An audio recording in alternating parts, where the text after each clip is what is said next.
Hello everyone, कैसे हैं आप सभी? होप आप सभी अच्छे होंगे। मैं भी बहुत बढ़िया हूँ। So finally as per all of your request, direct tax के अमेंडमेंट वीडियो जो है फाइनली आपके लिए यहाँ पर आ गए हैं विथ नोट्स। ये कलर्ड नोट्स मैंने आप लोगों के लिए प्रिपेयर कर दिए हैं, और जहाँ पर मुश्किल होगी डोंट वरी, वहाँ पर मैं सिंपल शब्दों में समझाने के लिए यहाँ पर होऊंगा। तो आप जाकर के अगर आपको ये नोट्स चाहिए और लेक्चर्स के साथ में चाहिए, ये लेक्चर नंबर 1 आपको यूट्यूब पर अवेलेबल है। अपकमिंग लेक्चर जो है एंड विथ नोट्स जो है आपको वो अवेलेबल होंगे सीएमए कार्ड ऐप पर। डोंट वरी, मैंने कोई ऐसा इसमें हैवी अमाउंट नहीं रखा है। जस्ट इन 11 रुपीज शगुन के आप पे करके वहाँ पर सीएमए कार्ड ऐप पर ये नोट्स एंड जो इसके लेक्चर्स है वो वहाँ पर देख सकते हैं इजीली, और आप पढ़ सकते हैं। और अमेंडमेंट की इंपॉर्टेंस आप लोग जानते हैं कि अमेंडमेंट जो है एग्जाम में 20 टू 30 मार्क्स तक भी है जो कवर कर लेता है। तो एक बहुत बड़ा रोल रहता है हमारे पास होने के अंदर इन अमेंडमेंट्स का। तो इन अमेंडमेंट्स को बिल्कुल सीरियसली लेकर के पढ़ना है, चाहे आप इंटर के अंदर है या फिर चाहे आप फाइनल के अंदर है। आपके लिए अमेंडमेंट लेक्चर बहुत ज़्यादा इंपॉर्टेंट होने वाले हैं। सीएमए कार्ट ऐप के अंदर जाकर के आप स्टोर सेक्शन के अंदर जाएंगे तो आपको ये जो है वो वहाँ पर दिख जाएगा। डायरेक्ट टेक्स्ट के अमेंडमेंट के नाम से आप वहाँ पर जाकर के जो है इन नोट्स को पा सकते हैं, और इसके जो लेक्चर्स है वो भी पा सकते हैं। अपकमिंग लेक्चर जो है सीएमए कार्ट ऐप पर ही आपको अपलोड हुए हुए मिलेंगे। सीएमए कार्ट के अंदर आप मुझसे पर्सनली जो भी डाउट पूछना चाहते हैं वो भी पूछ सकते हैं। इसके अलावा एक व्हाट्सएप नंबर जो है वो भी मैंने यहाँ पर दे रखा है। इसके रिगार्डिंग भी जो है आप इस पर व्हाट्सएप पर चैट कर सकते हैं if you have any doubt in your direct text. हमारी जो टीम है आपके साथ में हमेशा है। आपको क्लासेस के रिगार्डिंग सीएमए की कोई भी क्वेरी करनी है, यहाँ पर नंबर गिवन है, आप जाकर के क्वेरी कर सकते हैं। अगर इसके अलावा आप ओएमएसएम की क्लासेस एक्सक्लूसिवली फॉर सीएमए चाहते हैं तो सीएमए कार्ट ऐप के अंदर आपको वहाँ पर क्लासेस दिख जाएगी। काफ़ी सारे स्टूडेंट्स ऑलरेडी ले चुके हैं, और काफ़ी सारे स्टूडेंट ने पास्ट में एग्जामिशन स्कोर करी है, बहुत ही अच्छे मार्क्स स्कोर करे हैं ओएमएसएम के अंदर। एक्सक्लूसिव क्लासेस है, स्टूडेंट्स को काफ़ी प्रॉब्लम होती है ओएमएसएम की क्लासेस के लिए, लेकिन अब कोई भी टेंशन लेने की ज़रूरत नहीं है। इसके अलावा अगर आप मेरा कोड अप्लाई करेंगे AKS18 तो 18% डिस्काउंट भी जो है आपको सीएमए कार्ट ऐप के अंदर देखने को मिल जाएगा। तो चलिए स्टार्ट करते हैं डायरेक्ट टेक्स्ट के अमेंडमेंट लेक्चर्स। तो ये जो नोट्स है बेटा, ये काफ़ी कलरफुल होने वाले हैं ताकि आप ये आई कैची हो और आपको आसानी से जो है वो सारी चीज़ें लर्न हो जाए, सारी चीज़ें आपको पता चल जाए। तो चलिए बात कर। तो अमेंडमेंट की इम्पोर्टेंस आपको बताने की ज़रूरत है नहीं, आप लोग ऑलरेडी जानते हैं कि कितने ज़्यादा जो है इम्पोर्टेंट होते हैं अमेंडमेंट्स। एग्ज़ाम के अंदर बहुत ज़्यादा कवरेज इनकी रहती है, तो बड़े ही सीरियसली लेकर के आपको ये अमेंडमेंट जो है वो कवर करने हैं। इसकी फर्स्ट क्लास यहाँ पर यूट्यूब पर है। इसके बाद में सीएमए कार्ट ऐप पर अपकमिंग क्लासेस भी जो है आपको मिलने वाली है। तो चलिए शुरू करते हैं और देखते हैं कि क्या-क्या अमेंडमेंट चैप्टर वाइज़ चैप्टर हमको देखने को मिल रहे हैं। सबसे पहले अपन बात करेंगे के बेसिक्स के अंदर क्या अमेंडमेंट है। रेगुलर क्लास के अंदर, रेगुलर बैच के अंदर टैक्स रेट्स को जो है वो बेसिक्स में ही कवर करता हूँ।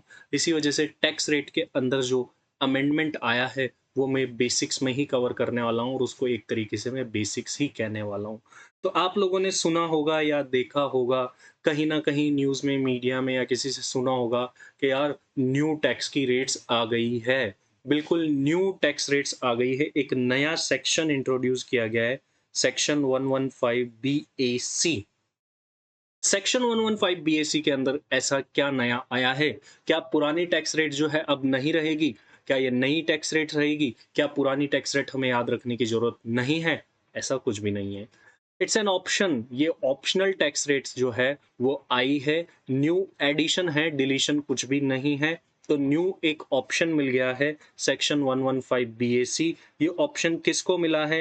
ये ऑप्शन इंडिविजुअल एंड HUF को मिला है कि वो एक ऑप्शनल न्यू रेट्स के साथ में भी जो है वो टैक्स पे कर सकते हैं। मेक श्योर इंडिविजुअल HUF को ये वाला ऑप्शन मिला है, और वॉट एवर द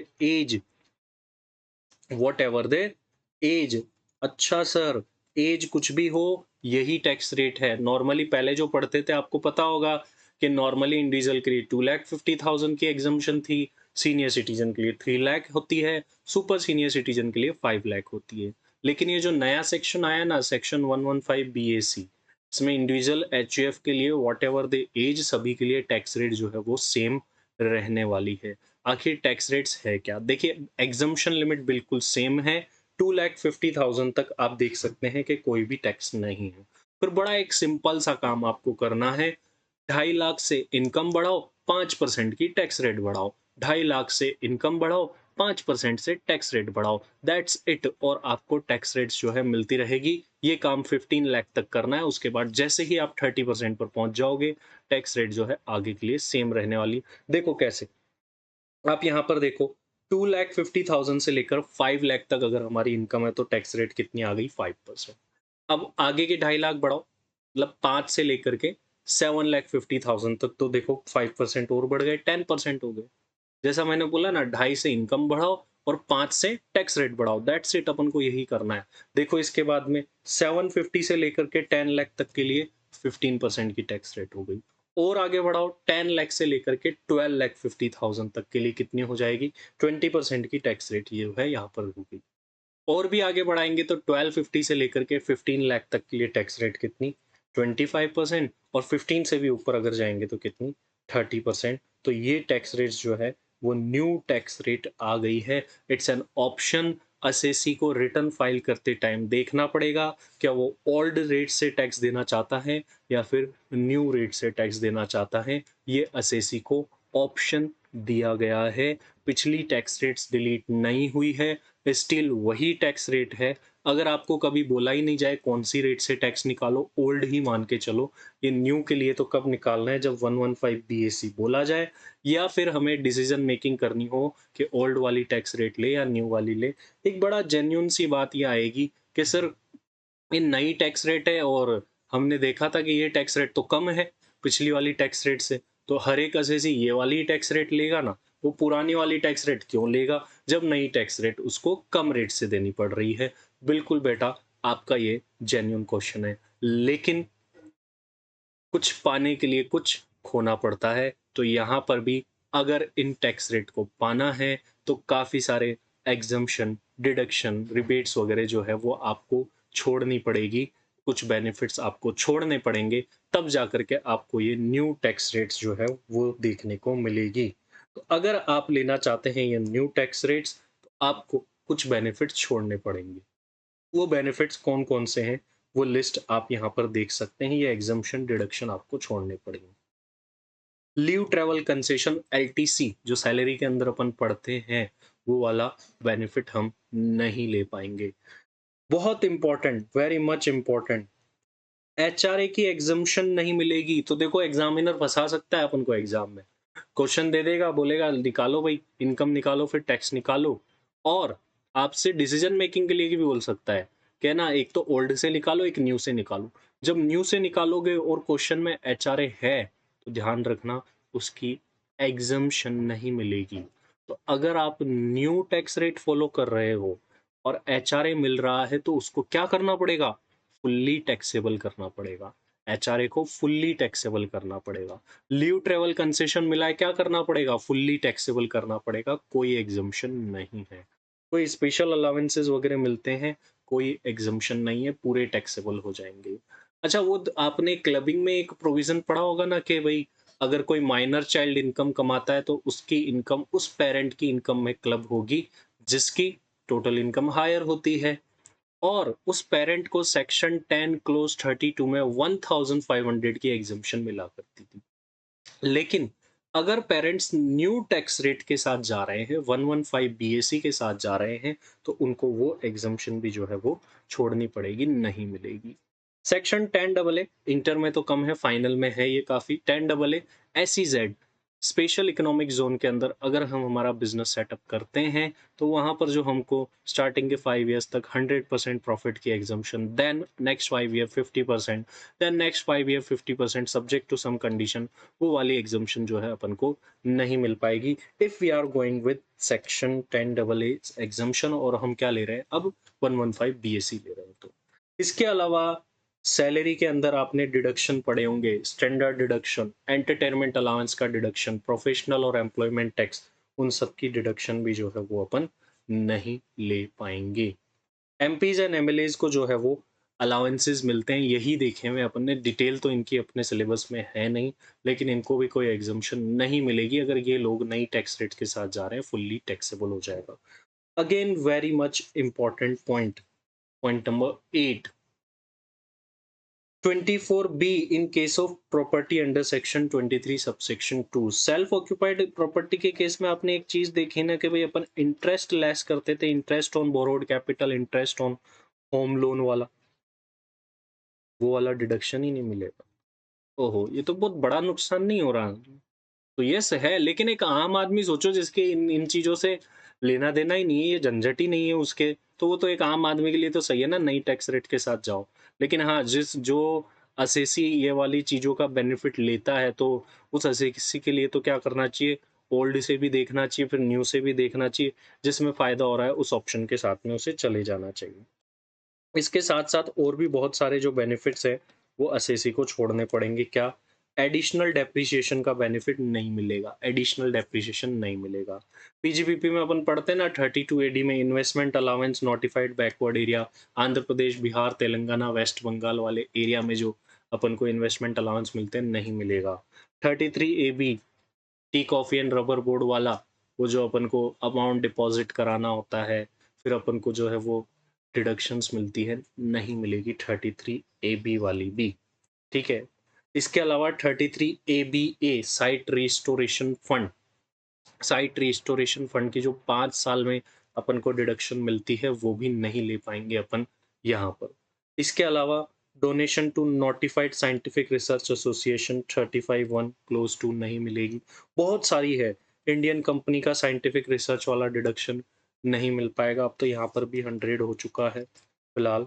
और सोशल साइंस और स्टैटिकल रिसर्च वाले में की जो डिडक्शन है, वो भी नहीं मिलेगी। नेशनल लैबोरेटरी से अपन रिसर्च कराते थे तो डिडक्शन मिलती थी ना, वो भी नहीं मिलेगी 150% वाली। फिलहाल के लिए जब मैं पीजीपीपी में आऊँगा तो आपको बताऊँगा कि यहाँ पर क्या हो चुका है 100%।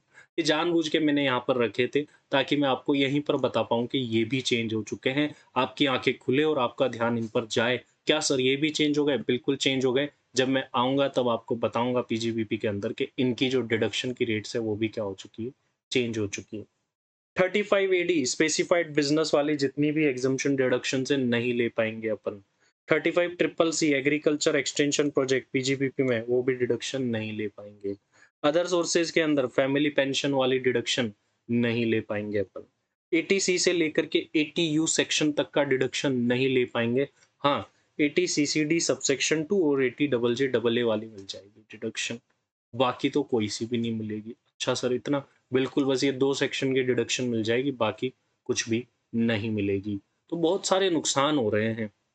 इतने सारी एग्ज़म्पशन और डिडक्शंस अपन नहीं ले पाएँगे, अगर अपन न्यू वाली स्कीम के साथ जाते हैं, तो हमें थोड़ा बहुत नुकसान उठाना पड़ सकता है। बट ये एसएससी के पास में ऑप्शन है कि वो चाहे तो ओल्ड के साथ चले जाए, चाहे न्यू के साथ, जिसमें फ़ायदा हो रहा है वो ऑप्ट कर लो। मेक श्योर एग्ज़ाम में क्वेश्चन आ सकता है, फाइनल वाले तो स्पेशली ध्यान दें कि आपको डिसीज़न मेकिंग के लिए क्वेश्चन आ सकता है, क्योंकि फाइनल के अंदर टैक्स प्लानिंग ज़्यादा आती है कि ओल्ड वाले ऑप्शन के साथ जाए या न्यू वाले ऑप्शन के साथ जाए। तो बिल्कुल इन सारे के सारे पॉइंट्स को रट लेना अच्छे से कि ये एग्जम्पशन एंड डिडक्शंस जो है वो नहीं मिलेगी, और ऑब्वियस सी बात है रटना ही पड़ेगा, इसमें समझने का तो कुछ है नहीं। ये चीज़ें नहीं मिलेगी तो आपको लर्न ही करनी पड़ेगी कि ये जो है वो एग्जम्पशन डिडक्शंस हमको नहीं मिलने वाली है। इसके अलावा कैरिड फॉरवर्ड लॉस और depreciation relating to the above shall not be allowed and shall lapse. ओहो! मतलब आपका कोई पुराना लॉस कैरी फॉरवर्ड करा हुआ है या डेप्रिसिएशन है, लैप्स खत्म, मतलब अब आप उसको भी सेट ऑफ नहीं कर सकते। सर बड़ा नुकसान हो रहा है, ओल्ड वाली सही है। हाँ, तो ओल्ड वाली सही है अगर आपको जाना है तो। मतलब पुराना आपका लॉस कैरी फॉरवर्ड करा हुआ है, सेट ऑफ नहीं हो पाएगा। पुराना डेप्रिसिएशन है, पड़ा हुआ है, सेट ऑफ नहीं हो पाएगा। इसके अलावा और देखो अभी तो करंट ईयर का लॉस कौन-सा हाउस प्रॉपर्टी का shall not be set of from any other income and shall lapse. House property का लॉस अपन ने पढ़ा ना कि किसी के साथ भी सेट ऑफ हो जाता है। इंट्रा हेड तो कोई लिमिट नहीं होती, इंटर हेड मैक्सिमम 2 लाख का सेट ऑफ हो जाता है आउट हाउस प्रॉपर्टी के लॉस का। लेकिन अगर अपन न्यू टैक्स रेट के साथ जा रहे हैं, तो वो भी नहीं। वो सेट ऑफ ही नहीं होगा हाउस प्रॉपर्टी का लॉस। मेक श्योर ओनली किसके बारे में बोला है? हाउस प्रॉपर्टी के लॉस के बारे में बोला है। और आपको एक बात बताऊँ? अगर अपन सेल्फ ऑक्यूपाइड प्रॉपर्टी रखते हैं तो मेनली लॉस किस वजह से आता था? इस इंटरेस्ट की वजह से आता था। जब ये इंटरेस्ट की ही डिडक्शन नहीं मिलेगी तो हाउस प्रॉपर्टी में लॉस आने के चांसेस जो है वो बिल्कुल कम है। लेकिन यहाँ पर स्पेसिफिकली ऐसा तो बोला नहीं है कि सेल्फ ऑक्यूपाइड वाला। लेट आउट में भी बाय चांस अगर लॉस आ जाता है तो वो भी सेट ऑफ नहीं हो पाएगा। फिर क्या बोला है? करंट ईयर का depreciation except additional depreciation shall be allowed. इस साल का डेप्रिसिएशन, इसी साल का, कैरी फॉरवर्ड करा हुआ नहीं।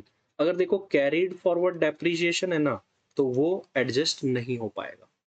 लेकिन करंट ईयर का डेप्रिसिएशन जो है वो आप एडजस्ट कर सकते हो, मतलब पी&एल में डेबिट कर सकते हो। लेकिन मेक श्योर करंट ईयर का नॉर्मल डेप्रिसिएशन अलाउड होगा। एडिशनल डेप्रिसिएशन जो मिलता है ना, वो करंट ईयर का भी अलाउड नहीं होगा। तो अभी तो आपको बड़ी अच्छी लग रही थी ये नई टैक्स रेट। सर बढ़िया है, कम टैक्स रेट, टैक्स देना पड़ेगा 2.5 लाख तक तो कुछ नहीं, फिर 2.5 से इनकम बढ़ाओ और 5-5% से जो है वो टैक्स रेट बढ़ाओ। That's it. बड़ा सिंपल है, बिल्कुल बड़ा सिंपल है। लेकिन देखो इनको पाने के लिए कितना कुछ खोना पड़ेगा। ये सारी एग्जम्पशन डिडक्शंस जो है वो अपन को खोनी पड़ेगी। ये एग्जम्पशन डिडक्शन हमको नहीं मिलेगी, ये भी तो नुकसान है।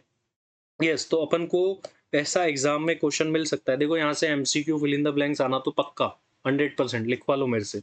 हाँ, लेकिन एक क्वेश्चन और फ्रेम हो सकता है कि ओल्ड टैक्स रेट से भी पूछे कि ये ज्यादा बेनिफिशियल है या नए वाले के साथ जाना ज्यादा बेनिफिशियल है। तो इस बात पर बड़ा ध्यान देना कि ये आपसे कहा जा सकता है कि दोनों में कंपैरिजन करो और बताओ कि कौन सा वाला जो है वो ज्यादा बेटर है। तो इसके बारे में अपन को सोचना पड़ेगा। एक बात मैंने आपको अभी बताई थी ना कि चाहे सीनियर सिटीजन हो, सुपर सीनियर सिटीजन हो, सबके लिए बेसिक एग्जम्पशन लिमिट यहाँ कितनी है? 2.5 लाख। एक इंपॉर्टेंट चीज है, यहाँ से भी एमसीक्यू बनाते हैं। आपको पता है एग्जाम में एमसीक्यू आता है, सीनियर सिटीजन के लिए क्या एग्जम्पशन लिमिट है, सुपर सीनियर सिटीजन के लिए क्या है। ऐसे भी तो बना सकता है, assessee is opting for section 115 BAC, उसकी एज 65 ईयर्स है, बताओ बेसिक एग्जम्पशन लिमिट कितनी होगी? तो हमें ध्यान आना चाहिए, अच्छा 115 बीएसी में तो सभी के लिए क्या होता है? सेम होता है। सेम मतलब 2.5 लाख ही होती है। तो अपन को फिल इन द ब्लैंक्स में आ जाए, एमसीक्यू में आ जाए तो 2,50,000 लिखना है। और वैसे भी ऑनलाइन एग्जाम होने वाले हैं तो अपन को fill in the blanks MCQ पर बड़ा स्पेशल ध्यान देने की जरूरत है। इसके अलावा 87A की रिबेट में कोई अवरोध नहीं है, कोई रुकावट नहीं है। वो अभी भी अपन को मिलती रहेगी, चाहे आप ओल्ड ऑप्शन के साथ जाए, चाहे आप न्यू ऑप्शन के साथ जाए, ये एग्जामेशन आपको मिलती रहेगी। अब एक बहुत इंपॉर्टेंट चीज मैं आपको बताने वाला हूँ। ये वाला पॉइंट यहाँ से थियोरेटिकल क्वेश्चन भी बन सकता है और प्रैक्टिकल भी बन सकता है। बहुत ही इंपॉर्टेंट चीज है। एक बार इसको रीड करते हैं फिर मैं आपको समझाता हूँ। The provision of this section shall only apply if option is exercised in the prescribed manner by the person, which is as follows. When the person has income from business and profession up to the due date specified under section 139 subsection 1 for furnishing the return of income, such option, ध्यान देना यहाँ पर, once exercised shall not to subsequent assessment year, shall apply to subsequent assessment year. Where the person not having business or profession income, जिसकी PGBP की income नहीं है, आम आदमी है, बिजनेस नहीं करता है, उसके लिए क्या बोला? Along with the return of income to be furnished under section 139 subsection 1 for a previous year relevant to the assessment year, assessee can choose from both option every year. बात क्या है सर? सिंपल शब्दों में बताओ। देखो, दो assessee है, एक है राम और ये एक असेसी है लक्ष्मण। राम जी की पीजीबीपी हेड में इनकम आती है, पीजीबीपी हेड में आती है और इनकी अदर सोर्स की भी इनकम।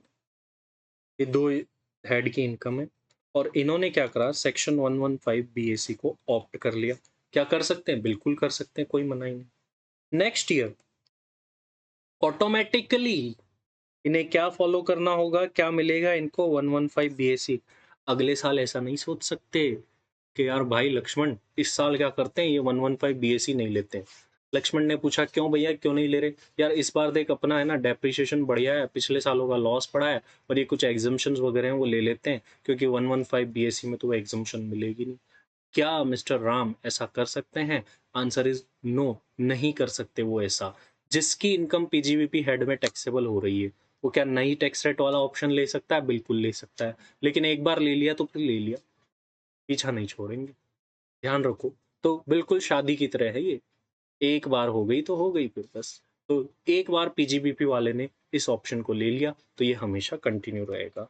लेकिन इधर लक्ष्मण जी का देखिए, लक्ष्मण जी क्या है? लक्ष्मण जी एक तो इनकी सैलरी की इनकम है, एक इनकी हाउस प्रॉपर्टी की इनकम है और एक इनकी अदर सोर्सेज की इनकम है।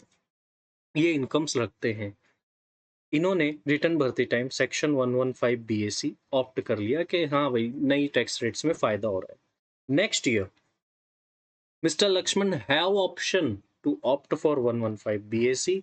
एक तो नॉर्मल अपना जो ओल्ड वाला है वो और 115 बीएसी चाहे जो दोनों में से चूज कर लो। मतलब जो पीजीबीपी वाला है उसको तो एक बार ये ऑप्शन ले लिया तो हमेशा यही ऑप्शन रहने वाला है। लेकिन जिसकी इनकम पीजीबीपी हेड में नहीं आती उसको एवरी ईयर ऑप्शन मिलेगा कि आप नॉर्मल जो रेट चल रही है उनसे टैक्स भर दो या 115 बीएससी से भर दो। होपफुली आपको पॉइंट समझ में आ गया होगा। बताओ यस और नो जल्दी से मुझे। आ गया ना सभी को? बिल्कुल आ गया। सर चलो आगे चलते हैं। तो आओ अब आगे चलते हैं और देखते हैं आगे क्या चीजें। एक बड़ी इंपॉर्टेंट बात बताने जा रहा हूँ। बड़ी इंपॉर्टेंट बात अभी पीजीवीपी वाले के लिए जो पढ़ी ना, एक बार पॉइंट पढ़ूं फिर आपको समझाता हूँ। देखो क्या बोला। In case person having income from business and profession option once exercised for any previous year can't be withdrawn. If this option is withdrawn in any year, then person shall never be eligible to exercise this option. However, if such person cease to have income from business and profession, then he may exercise the option for that assessment year. मतलब क्या है देखो, बड़ा simple सा मतलब है। अभी अभी मैंने आपको बताया ना कि पीजीबीपी वाले ने ये ऑप्शन एक बार ले लिया 115 बीएससी शादी की तरह है उसके लिए। तो ये फिर क्या होगा, ये हमेशा ही उसके साथ ही रहेगा। उसके पास ऑप्शन नहीं है अब, वो यही ऑप्ट करना पड़ेगा। लेकिन बाय चांस अगर उसने ये ऑप्शन छोड़ दिया, अगर ये ऑप्शन उसने छोड़ दिया तो फिर ये ऑप्शन उसको वापस कभी नहीं मिलेगा, कभी भी नहीं मिलेगा। तो सिंपल सी बात ये है कि जिस व्यक्ति की इनकम पीजीबीपी हेड में टैक्सेबल होती है, उसके पास में ऑप्शन है 115 बीएसी ले ले, लेकिन ले लिया तो अब हमेशा वही ऑप्ट करना पड़ेगा। अगर उसने कभी इस ऑप्शन को छोड़ दिया, तो फिर उसको वो ऑप्शन कभी भी नहीं मिलेगा, ये बात है। लेकिन मान लो बाद में जाकर के अब उसकी पीजीबीपी की इनकम ही नहीं रहती है, नॉर्मल एसएससी बन जाता है वो, तो फिर देन उसके पास में वापस से ऑप्शन आ जाएगा, वो चूज़ कर सकता है। ये वाला जो एक्सेप्शन है, ये वाली बात जो है, वो ओनली एंड ओनली पीजीबीपी वालों के लिए है। इस बात का ध्यान रखें। होपफुली आपको मेरी बात जो है वो समझ में आ गई होगी। नेक्स्ट पॉइंट क्या बोलता है? If any person fails to satisfy any of the above condition in any previous year, the option shall become invalid and other provision of this act shall apply as if the option has not been exercised for the assessment year relevant to the previous year. इसका मतलब क्या है? बड़ा simple है। अभी अभी मैंने आपको बताया ना कि कुछ पाने के लिए कुछ खोना पड़ता है, तो अपन ने बड़े सारे जो है वो एग्जम्पशन डिडक्शन जो है वो खोए थे।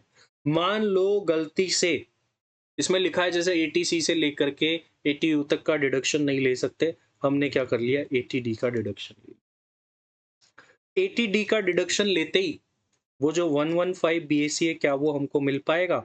आंसर इज नो सर, वो नहीं मिल पाएगा अपन को। 115 बीएसी हमारे हाथ से गया।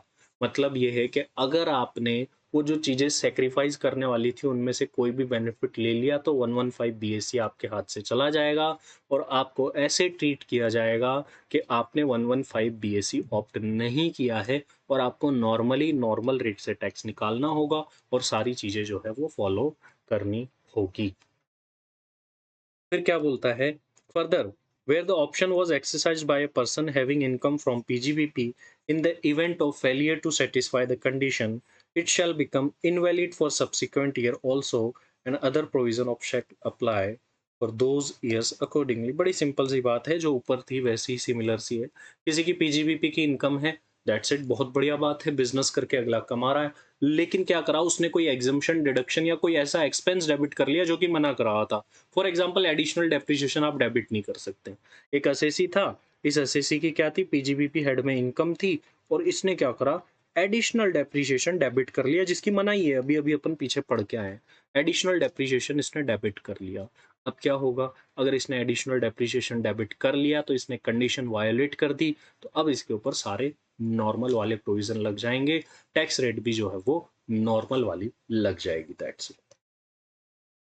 अब आपने अल्टरनेट मिनिमम टैक्स वाला कंसेप्ट पढ़ा होगा, एएमटी वाला।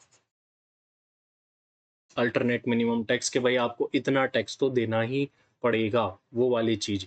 अगर आप इस नए सेक्शन के साथ में जा रहे हो तो एएमटी के प्रोविजन एप्लीकेबल नहीं होंगे। इंपॉर्टेंट है, एमसीक्यू में पूछा जा सकता है, बड़े क्वेश्चन तो नहीं, एमसीक्यू में पूछा जा सकता है। The person has opted for this scheme, the provision of AMT under section 115 JC is not applicable. साथ ही साथ अगर आपके पास कोई एएमटी क्रेडिट पड़ा है, वो भी सेट ऑफ नहीं हो सकता। तो बड़ी ही इंपॉर्टेंट बात है कि आपके, पहली बात तो एएमटी के प्रोविजन ही नहीं लग रहे, तो एएमटी का पुराना कोई क्रेडिट पड़ा होगा। एएमटी का क्रेडिट कैसे आता है, मान लीजिए आपका अल्टरनेट मिनिमम टैक्स बन रहा है 1 लाख का, आपका एक्चुअल में लेकिन टैक्स बना 80,000 का ही। आपको क्या भरना पड़ता है, एएमटी और actual whichever is higher. तो आपने इस टाइम पर कितना टैक्स भर दिया होगा, 1 लाख का। तो ये एक्चुअल से जितना ऊपर भरते हैं ड्यू टू एएमटी, मतलब अपन ने कितना ऊपर एक्सेस भरना पड़ा, 20,000। ये जो 20,000 ड्यू टू एएमटी हमको एक्सेस भरना पड़ता है, इसको अपन क्या कहते हैं, एएमटी क्रेडिट कहा करते थे।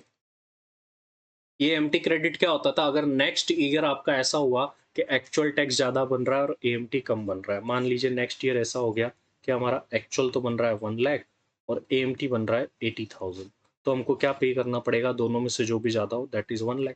लेकिन अगर ये लास्ट ईयर का क्रेडिट पड़ा होता था तो ये एडजस्ट कर लेते थे हम, और जो रिमेनिंग बच जाता था वही हमको पे करना होता था, सब्जेक्ट टू दैट कि वो एएमटी से कम नहीं जाएगा। लेकिन ये अगर आपका कोई पुराना क्रेडिट पड़ा है तो ये भी यूज़ नहीं हो पाएगा। ना तो एएमटी के प्रोविज़न लगेंगे और ना ही एएमटी क्रेडिट यूज़ हो पाएगा। ये ओवरऑल मैंने बातें बता दी, यहाँ पर मैं आ गया हूँ आपको सिंपली समझाने के लिए। तो जहाँ पर भी ऐसे कुछ हार्ड प्रोविज़न है वहाँ पर मैं आ जाऊँगा और सिंपली आपको बातें समझा दूँगा। तो ये जो न्यू टैक्स रेट का ऑप्शन है ये इंडिविजुअल और एचयूएफ को दिया गया है। लेकिन उन्हें कुछ बेनिफिट जो है वो सैक्रिफाइस करने पड़ेंगे जो अपन ऑलरेडी देख चुके हैं। 87 ए की रिबेट उनको मिलेगी। हालाँकि जिसकी पीजीबीपी की इनकम है वो ये ऑप्शन चेंज नहीं कर सकता एक बार ले लिया तो, ये बोला गया है। बाकी अदर एसएससी दोनों में से जो भी है वो ऑप्शन ले सकते हैं। ओवरऑल शॉर्ट में ये है, एसएससी की एज कुछ भी हो सभी के लिए टैक्स रेट यहाँ पर सेम है, एज वाइज कोई भी डिफरेंशिएशन नहीं है। तो ये बातें थी मेन सेक्शन 115 ए बी ए सी के बारे में, जो न्यू टैक्स रेट आई है उनके बारे में।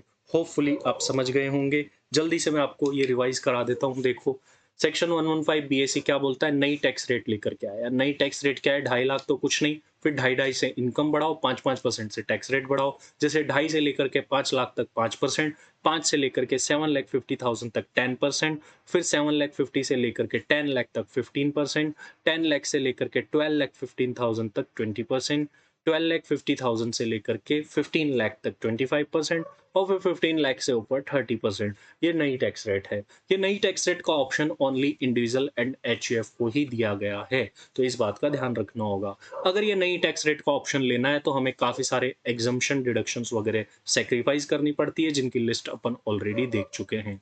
अगर हम इन नई टैक्स रेट के साथ जाते हैं तो हमें 87 ए की रिबेट मिलेगी, डोंट वरी, कोई टेंशन नहीं है। हाँ, हालांकि जिस एसएससी की इनकम पीजीबीपी हेड में आती है वो इस ऑप्शन को ले सकता है, लेकिन ओनली एक ही बार ले सकता है, इसके बाद वो नहीं ले पाएगा, मतलब चेंज नहीं कर पाएगा।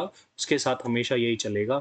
अगर उसने कोई कंडीशन वायलेट कर दी, इस ऑप्शन को छोड़ दिया, तो फिर ये ऑप्शन वापस लौट करके उसके पास नहीं आएगा। लेकिन जो ऐसे एसएससी है जिनकी पीजीबीपी हेड में इनकम नहीं है, मतलब बाकी 4 हेड की इनकम है, उनके पास हर साल ऑप्शन है कि वो दोनों में से कोई सा भी चूज़ कर सकते हैं। अगर आप इस 115 बीएसी के साथ में जा रहे हैं, तो आपको एएमटी के प्रोविज़न फॉलो नहीं करने, आपके ऊपर एएमटी के प्रोविज़न नहीं लगेंगे। अगर साथ ही साथ में आपको कुछ पुराना एएमटी का क्रेडिट पड़ा है, वो भी आप एडजस्ट नहीं कर पाएँगे। तो ये थी मेन बातें। ये तो मैंने ऑलरेडी पुरानी जो टैक्स रेट्स है वो आपको दी है, जो कि अमेंडेड नहीं है। मैं ऑलरेडी जो अभी चीज़ें हैं उनको तो पता ही होगी आपको, समझाने का मतलब नहीं है।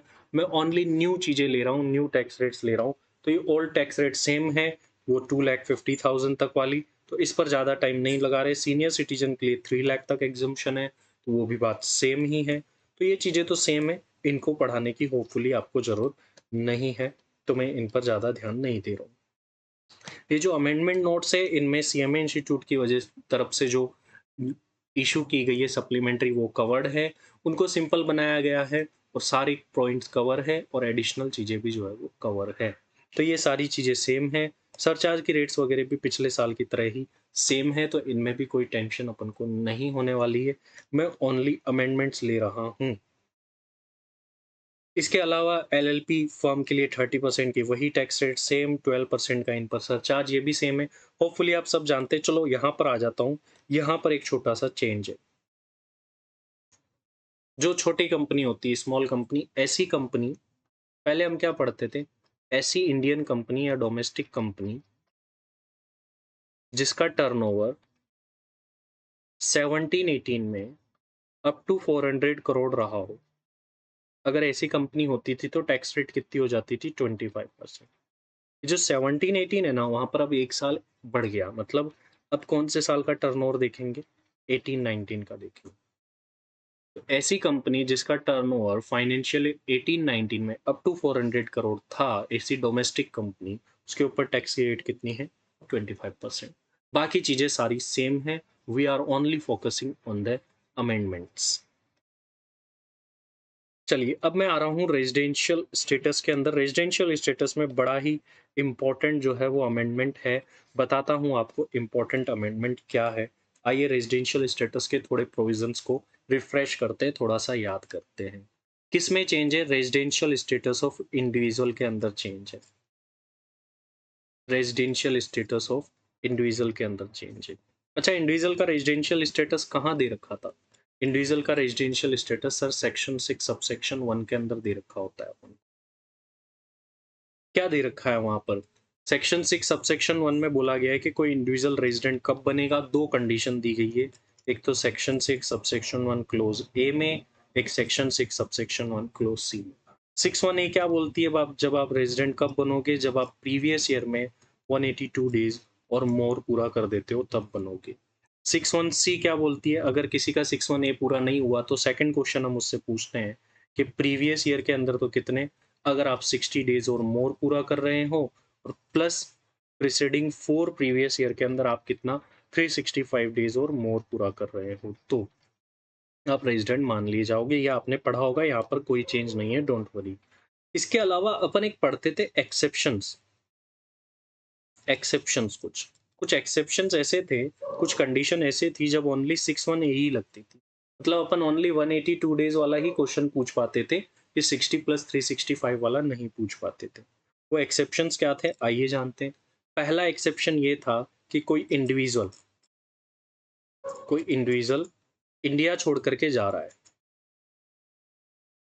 क्यों जा रहा है वो इंडिविजुअल इंडिया छोड़ कर के? For employment purpose. अगर कोई इंडिविजुअल एम्प्लॉयमेंट पर्पज़ के लिए इंडिया छोड़ कर के जाता है, तो अपन उससे एक ही क्वेश्चन पूछ सकते थे, दैट इज़ 182 डेज़ वाला। सेकंड एक और कंडीशन थी, कोई इंडिविजुअल इंडिया छोड़ कर के जा रहा है, अब कैसे जा रहा है? As a crew member of Indian ship, तो भी अपन उससे एक ही क्वेश्चन पूछ सकते थे, ये भी आपने पढ़ा हुआ है। इंडिविजुअल इंडिया छोड़ कर के जा रहा है, क्यों जा रहा है भई? वो क्रू मेंबर है। किसमें क्रू मेंबर है भई? इंडियन शिप में, भारतीय जहाज में वो क्रू मेंबर है। ये भी सर सेम है, यहाँ तक भी कोई अमेंडमेंट नहीं, बिल्कुल बेटा कोई अमेंडमेंट, कोई चेंज नहीं है। तीसरी चीज़ थी कि पर्सन ऑफ इंडियन ओरिजिन आ रहा है इंडिया में। क्यों आ रहा है भई? विज़िटिंग पर्पज़ के लिए आ रहा है। तो भी हम उससे कौन-सा क्वेश्चन पूछ सकते थे? ओनली 182 डेज़ वाला। ये तीनों पॉइंट अभी भी है। लेकिन अमेंडमेंट क्या है वो बताता हूँ। अमेंडमेंट है यहाँ पर पर्सन ऑफ इंडियन। क्या है देखो, देखो कोई person of Indian origin India में आता है विजिटिंग पर्पज़ के लिए, तो हम उससे 182 डेज़ वाली कंडीशन लगा। लेकिन कुछ क्या करते थे, कुछ person of Indian origin India में आते थे, पैसा कमाते थे और वो थोड़े दिन मतलब 182 होने से पहले, मतलब मान लो 5-7 दिन पहले खिसक लेते थे। आए, इनकम कमाए और निकल लिए, ऐसा कर रहे थे। कुछ ज़्यादा जो है इसका अनडू एडवांटेज ले रहे थे, गवर्नमेंट को ऐसा पता चला, लोग जो है इसका अनडू एडवांटेज ले रहे थे। तो यहाँ पर एक एडिशन और किया गया। बोला अगर person of Indian origin India में आ रहा है, अगर उसकी इनकम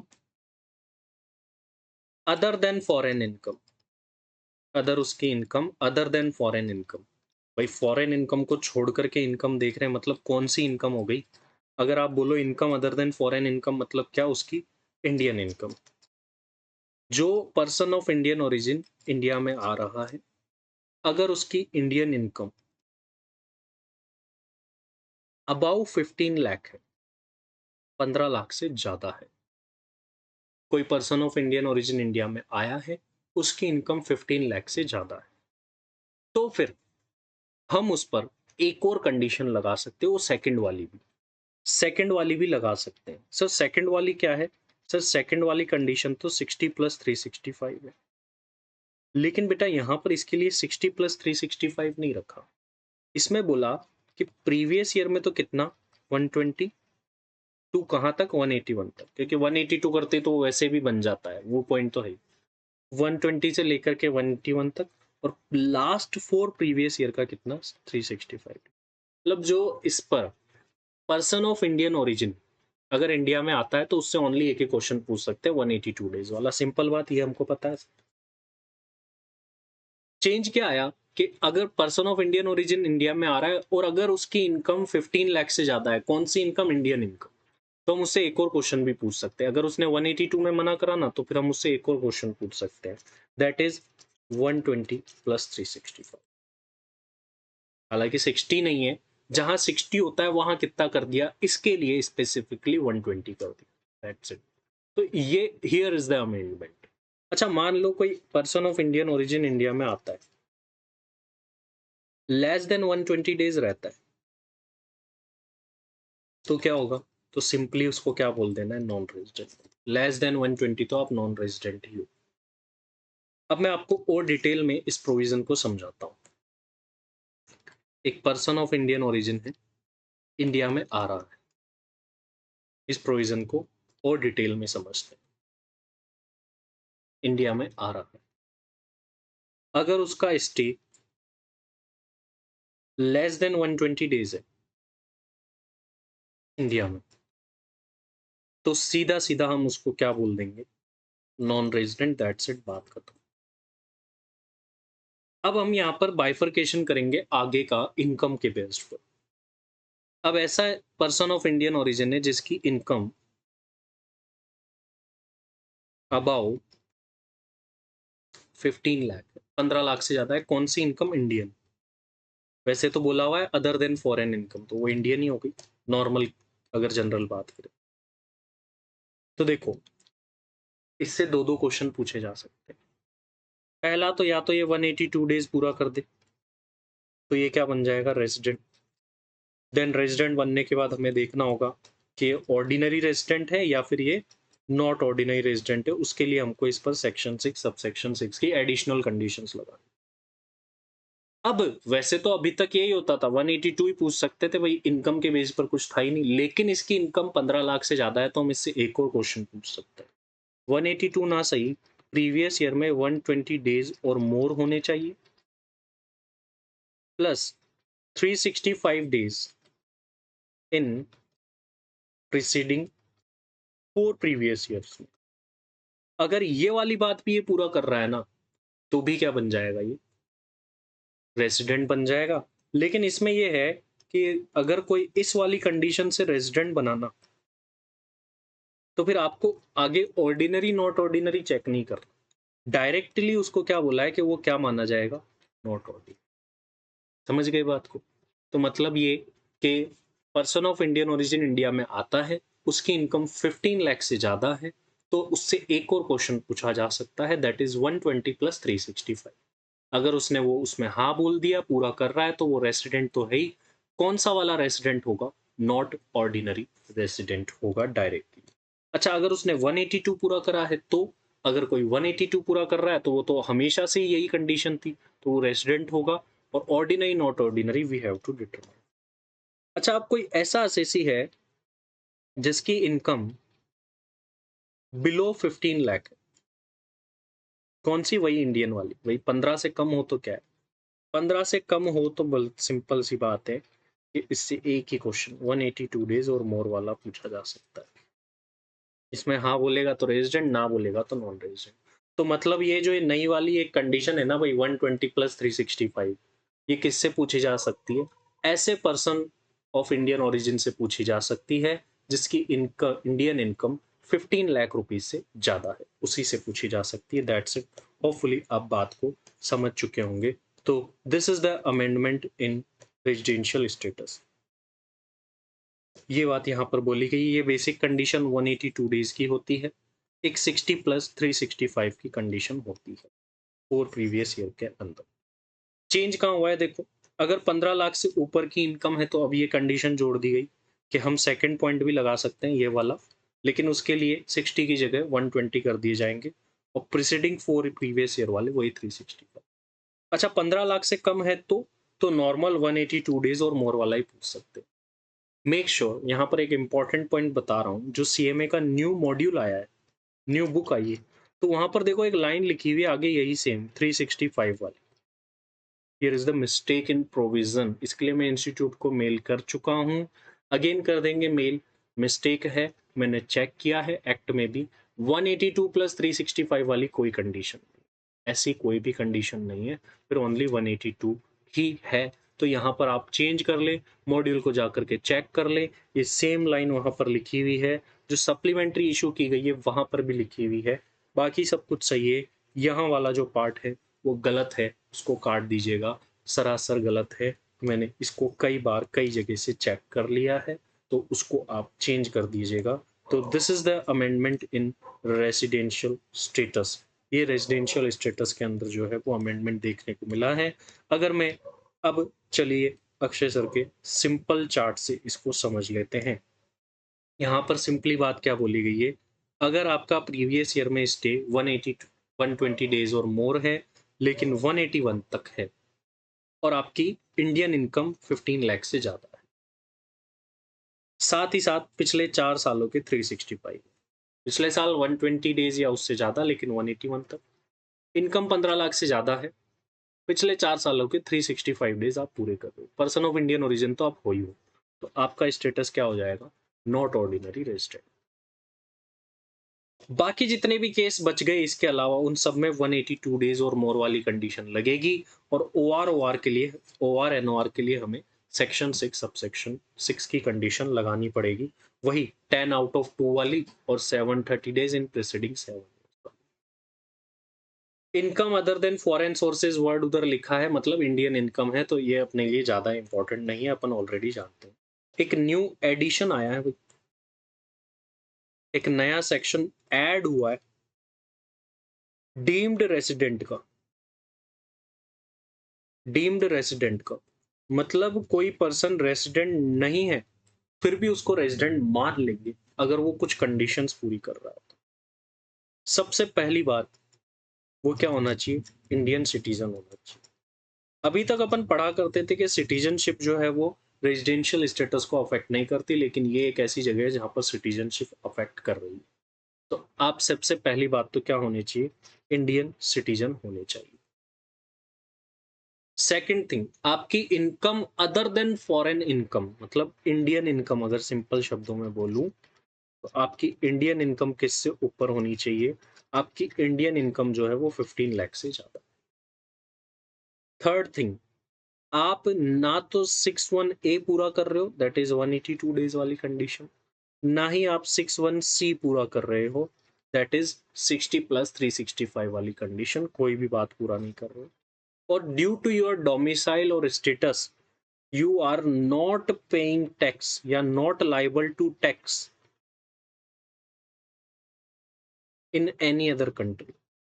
आप किसी और देश में टैक्स भी नहीं दे रहे हो।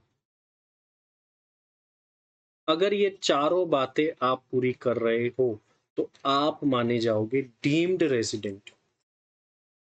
डीम्ड रेसिडेंट डीम्ड रेजिडेंट में भी कौन सा डायरेक्टली डिसीजन दे दिया कि आपको क्या मानेंगे, नॉट ऑर्डिनरी वाला।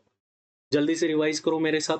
इंडियन सिटीजन होना चाहिए, इनकम कौन सी, इंडियन इनकम 15 लाख से ज्यादा होनी चाहिए, कोई भी बेसिक कंडीशन पूरी नहीं करना चाहिए वो, और किसी और कंट्री में वो टैक्स नहीं दे रहा है, वो कहीं भी टैक्सेबल उसकी इनकम नहीं हो रही। अगर ये सारी बातें पूरी हो जाती है तो आपको डीम्ड रेजिडेंट बोला जाएगा। आइए इन बातों को एक बार पढ़ते हैं। सेक्शन 6 सबसेक्शन 1A जो है वो यहाँ पर इंट्रोड्यूस किया गया। An individual shall be deemed to be resident but not ordinary resident in India if following conditions are satisfied. एक इंडिविजुअल को रेजिडेंट बट नॉट ऑर्डिनरी वाला मानेंगे अगर ये वो कंडीशन पूरी कर लेता है। फर्स्ट थिंग, वो सिटीजन ऑफ इंडिया होना चाहिए, जो अपन जान चुके हैं। उसकी total income other then income from foreign sources, मतलब इंडियन इनकम 15 लाख से ज्यादा होनी चाहिए। ही is not satisfying any of the basic condition, वो कोई सी भी बेसिक कंडीशन सेटिस्फाई नहीं कर रहा, ना तो 182 वाली, ना ही 60 प्लस 365 वाली। He is not liable to tax in any other country, वो किसी और कंट्री में टैक्स नहीं दे रहा। अगर ये सारी बातें पूरी हो जाती है तो आपको deemed resident but not ordinary माना जाएगा, और ये मेरे सिंपल चार्ट से भी आप समझ सकते हैं।